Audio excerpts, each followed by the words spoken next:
You're peacefully walking down the street, enjoying your first song, maybe listening to Espresso Macchiato by Tommy Cash. We all agree he deserved to win the Eurovision, and if you don't, he's probably gonna kidnap you, be careful. And then, bam! A zombie sent by him jumps out of nowhere and hits your face. Welcome to Zombie Tsunami, the game where you are the face-eating zombie. That's right, none of the surviving the apocalypse nonsense. Here, you are the asshole that kills everybody and causes the apocalypse. It's basically GTA if GTA had fewer guns and more brain eating. Released in 2012 by Mobigame, this beautiful app decided that the world needed more chaos and zombie, and somehow it worked. You start as just one lonely zombie, but every human you chomp joins your squad like it's some kind of brain-eating boy band. 1 second you are running solo, the next you've got a whole undead parade behind you. It's an endless runner, just like Subway Surfers, but instead of dodging trains, you dodge cars, jump over pits, and leap across buildings like zombie Spider-Man. Except you're uglier, smellier, and significantly more stupid. And if you don't believe me about their stupidity, explain me this. If you mess up,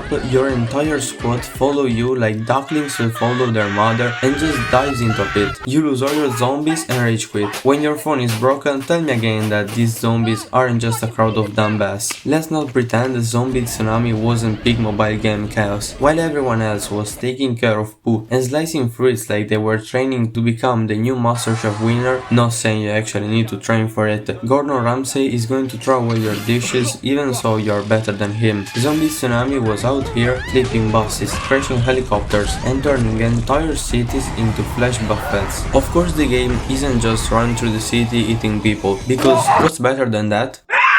Running through cities as a giant zombie thanks to the power-ups. You could run your entire squad into one enormous Godzilla zombie that crashes everything, and even though it was during the early 2010s, it was already open to walk people. In fact, you could already destroy cars like they are used to do with Teslas. Just people being people, people getting always crazier.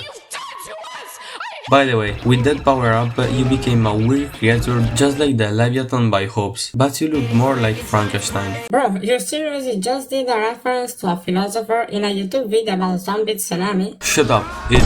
Let's talk about the other power-ups, like the ninja. Basically, you are the same zombie, but you look like an anime warrior with headband and the ability to double jump. And because, why not, you could also become a quarterback. Your horde puts on football helmets and charges through everything like they've got a Super Bowl to win and no time for logic. While I was doing some researches for this video, I found out that in this game there were also missions. Unfortunately, the 9-year-old me wasn't smart enough to discover that part of the game, so I just spent my days eating people and crying if I couldn't beat my cousin's best score. But it was better than doing those brainless missions. I swear it isn't a joke about zombies. They actually made zero sense. 1 minute you are eating 30 humans, the next you are doing a triple backflip over a tank while juggling baguettes. Bro, I'm not even French, I don't eat snails. You all agree with me that pasta is way better. One thing that I love about this game is that it didn't care about being realistic. It cared about being fun and dumb and incredibly addictive. Zombie Tsunami stuck around for years, like your neighbor's weird cat that just refuses to leave because you once gave him some food. To stay relevant, it got updates, skins, seasonal events, even more stupid power-ups. Every Halloween, it came back stronger than ever, like a horror movie villain,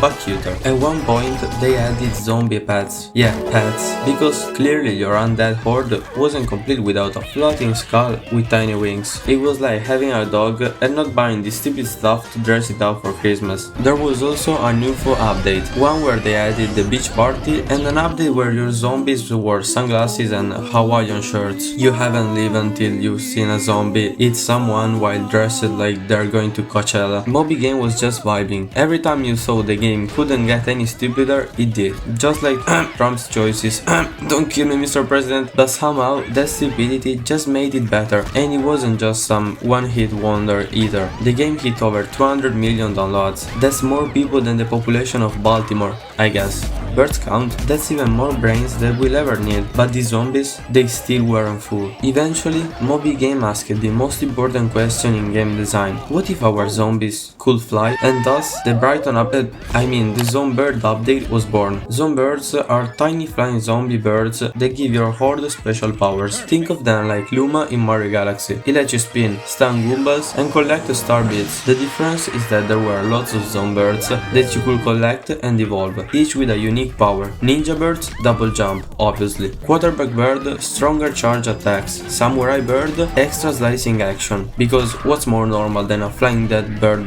with a katana? Mecha Bird, yeah, there was literally a robotic Zombird, because science says so, really. After they found that new species in Japan, I believe that somewhere in the world there are some robotic birds. The Zombird update took the already bonkers game and launched it into space. Literally, this wasn't a mobile game anymore, this was art. Probably more the kind of art that made us value a banana at 6 million than anything Mona Lisa style, but still art, right? But hey, did you know Zombie Tsunami actually got a spin-off? In early 2025, Mobigame officially released something called Idle Rush Zombie Tsunami. And no, it's not another endless runner. This one takes a completely different route. Instead of dodging bombs and jumping over holes, you are now managing your own zombie empire. It's an idle game, which basically means it plays itself, but in a good way. You collect dozens of cards, upgrade your zombie horde, and unlock bizarre new worlds where your undead army does all the work while you sit back and proudly look at the chaos your warriors are creating. It's like they took the original game's vibe, colorful, ridiculous, chaotic, and repackaged it into something way more chill. It's not the kind of game that will blow your mind, but if you were into Zombie Tsunami, it's worth checking out. Plus, it's nice to see Mobigame still keeping the series alive. Now, I don't know if you're ready for this. It's quite hard to understand human creations, but I have to tell you, there's a Zombie Tsunami board game. I repeat, someone look at this app where you flip cars, hit civilians, and throw Zombirds at helicopters and said, you know what this needs? Cardboard. It's a party game where you and your friends control zombie hordes. Your goal? Eat as many humans as possible while sabotaging everyone else. Each round, players reveal cards that affect everyone. Sometimes you gain zombies, sometimes you get hit by tanks, sometimes you beat your friends, sometimes a plane falls on your face. C'est la vie. There are event cards, trap cards, sabotage cards, and probably a rule that lets you ruin your friendship in under 15 minutes. It's like Yuno had a love child with The Walking Dead. The tagline could honestly be a game of strategy, betrayal, and mass cannibalism. Fun for the whole family. Even has little zombie tokens. They are adorable, if you ignore the part where they represent the apocalypse. So, is Zombie Tsunami the stupidest masterpiece ever made in a world full of other overly stupid games without narratives and overly simplified mechanics? Maybe the answer is no. I mean, they still tried to create something, and honestly they did it pretty well, and I would like to remember you that exist games like God Simulator. But despite not achieving this amazing result, they still brought history. Zombie Tsunami was just the right level of dumbness and chaos we needed, and we love it for that. It's peak 2010s mobile game madness, and the fact that it survived for over a decade without becoming a pay-to-win hellscape is honestly a miracle. We already talked about game franchises like Angry Birds. It was so freaking successful, way more than Zombie Tsunami, the numbers don't lie. But now it became a money grab shit. So thank you, Mobigame. You proved that sometimes, when everybody is worried about an apocalypse, you have to become the apocalypse yourself. Never change, except maybe make Zombie Tsunami 2. I need more Zombirds in my life.